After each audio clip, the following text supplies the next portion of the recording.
Pemirsa, terima kasih Anda masih bersama kami di Tafsir Al-Misbah. Kami akan melanjutkan bagaimana kisah Nabi Musa selanjutnya. Namun Pak, kita berikan kesempatan tamu kita untuk bertanya terlebih dahulu. Silakan Asti. Iya, terima kasih Mbak Ina. Pak Quraisy, ada yang menarik dari penjelasan tadi ya. Kalau biasanya Asti pribadi, saya berangkat dari diri saya sendiri. Biasanya kalau saya menemui satu kondisi atau situasi, kemudian saya akan berdoa, mudah-mudahan dibukakan pintu hati saya untuk melihat segala sesuatunya dengan lebih jelas gitu dan lebih baik. Kemudian saya juga diminta dibukakan pintu hatinya orang mungkin yang berbeda pendapat dengan saya. Tapi menariknya Nabi Musa kemudian memohon dan berdoa untuk ditutup pintu hatinya bagi umatnya. Ini menarik sekali. Kenapa kemudian Nabi Musa berdoa sedemikian rupa? Apa maksud dibalik ini, Pak Quraisy Shihab? Iya, sebelum saya jawab, saya mau beri contoh yang lain, yang lebih keras dari ini. Nabi Nuh itu berdoa begini, Rabbi la tazar alal ardi minal kafirina dayyara. Wahai Tuhan, jangan tinggalkan seorang pun di muka bumi ini yang kafir. Engkau bila membiarkan seorang hidup dari mereka itu, dia akan melahirkan anak-anak yang juga lahir kafir. Ini lebih keras ya. Persoalannya begini. Nabi Nuh, nanti kita kembali ke Musa. Nabi Nuh sebelum berdoa ini sudah diberitahu oleh Tuhan. Ma amanu min qaumik illa man qad aman. Tidak akan lagi ada yang percaya dari kaummu kecuali yang sudah percaya. Yang sisa tidak akan percaya lagi. Jadi dia dapat informasi itu. Maka dia berdoa, jangan biarkan ini seperti ini. Nabi Musa juga begitu. Sudah berulang-ulang, sudah ini. Fir'aun itu beberapa kali percaya, tidak percaya. Masyarakatnya begitu. Jadi sebenarnya doa Nabi Musa lebih ringan dibanding dengan doa Nabi Nuh kan? Nah. Tetapi doa itu di samping memang memperoleh informasi dari Tuhan seperti itu, juga bawaan dirinya yang keras itu.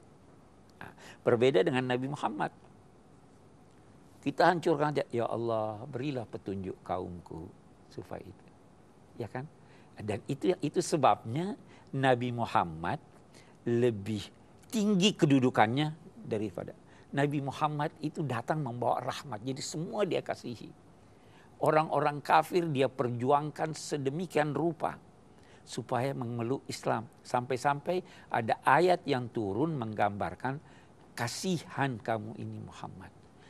Jangan sampai kamu membunuh dirimu karena berjuang untuk. Itu sebabnya Nabi Muhammad tidak pernah mengutuk. Yang lain bisa mengutuk. Nabi Isa pun kalau kita baca dalam perjanjian baru atau perjanjian, ya itu ada yang mengutuk. Karena memang kepribadiannya beda. Nah kita umatnya juga seperti Anda itulah. Iya kan? Saya kira begitu. Baik. Allah memungkinkan Bani Israel, umat Nabi Musa menyeberang Laut Merah. Dikejar oleh Fir'aun. Di tengah jalan, laut tutup, menenggelamkan Fir'aun. Sebelum tenggelam, ini sudah dilihat siksa ya. Kan tadi ini janjinya siksa jangan biarkan mereka beriman kecuali setelah lihat siksa.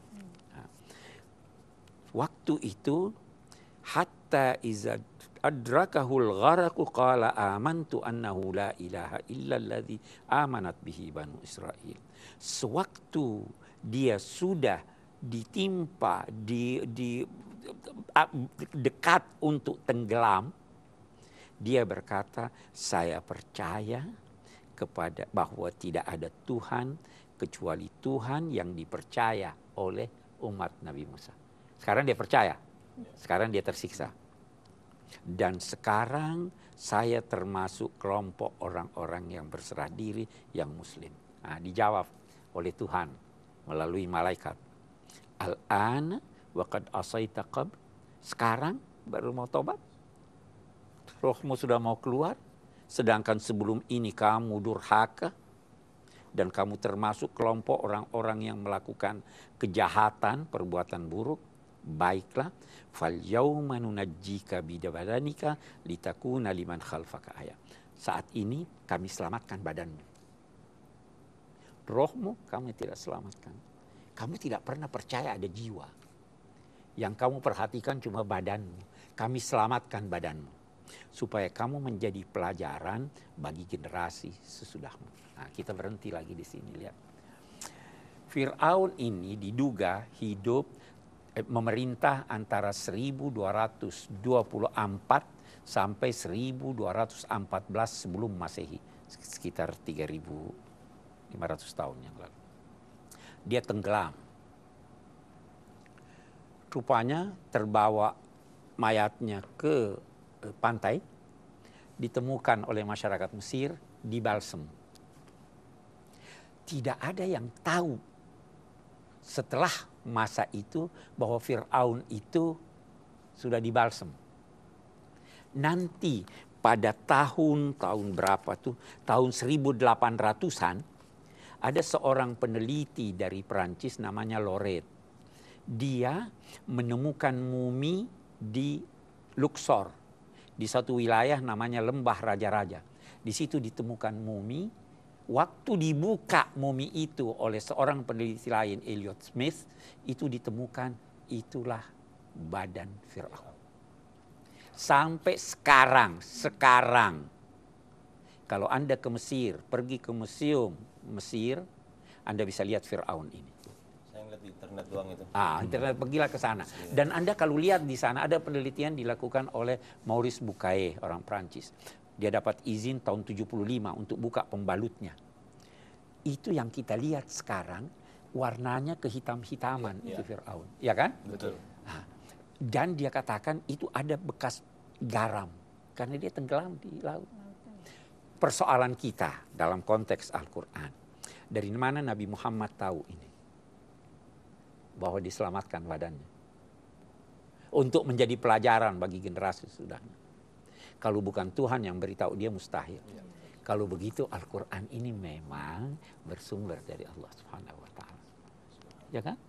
Al-yawma nunajjika bi badanika litakuna liman khalfaka ayah.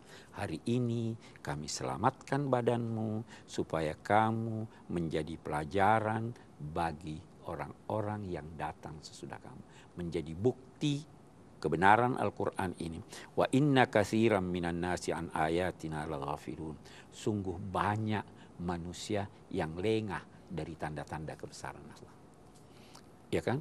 Biasanya kalau orang sudah merdeka, mulai pecah belah. Ya, mulai melemah. Nah, dicerita lagi di sini. Saya takut kita seperti ini juga. Walaqad bawwa'na bani Israila mubawwa'a sidqin. Kami telah menempatkan Bani Israel itu di tempat yang istimewa, yang bagus. Wa razaqnahum minat thayyibat. Kami berikan dia aneka rezeki. Tapi kemudian mereka berselisih. Itu revolusi makan putranya katanya ya. Saya kira kita. Pemirsa, tetaplah bersama kami. Kami akan segera kembali setelah yang satu ini di Tafsir Al-Misbah. Walaupun tidak membunuh secara fisik anak-anak, tetapi membunuh mentalnya, membunuh karakternya.